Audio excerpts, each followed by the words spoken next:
So you're transported to the 1300s, and you are tasked with explaining cryptocurrency to a knight. If you can do this, you get $1 million. All right, so first off, while he would grasp the concept of money, he would never begin to fathom of something representing gold in its place, such as dollar bills. He would look at a dollar bill and be like, why is this piece of paper worth 400 troy ounces of gold?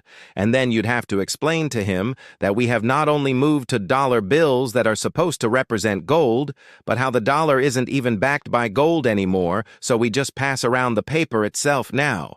He would probably lose his mind at that concept alone. But let's say he gets over that.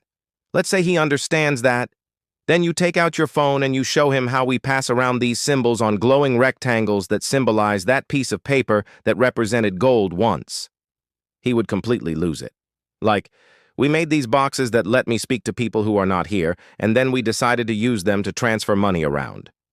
He'd be like, wait, so this piece of paper that's made from hemp with green ink on it that says 400 troy ounces of gold is actually only worth 400 ounces of gold because we all agree that it's worth 400 troy ounces of gold. But this piece of paper that says 400 ounces of gold isn't actually worth anything unless we all agree that it's worth something. He'd be like, well, that's stupid. Is this dead guy worth 400 of whatever these are? These are dead kings, right?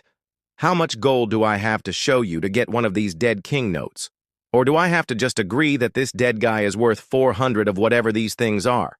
What is happening here? And then you'd be like, yeah, well, just like how we have pieces of paper that represented gold, but now don't. But we still use it. Well, we also have symbols that appear on magical pocket-sized boxes that represent the pieces of paper. The knight would assume it's absolute witchcraft. He not only can't begin to imagine what the hell a phone is, but numbers on a screen that somehow work as money? Blasphemy. And then he'd try to hand it back to you. He'd be like, here, take this back. I don't want it. And then you'd be like, no, keep it. It's yours now.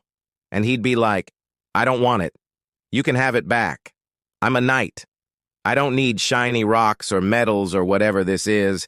Just give me some bread. I'm hungry. You would try to be like, but you can get bread with this. No, I can't, he would respond.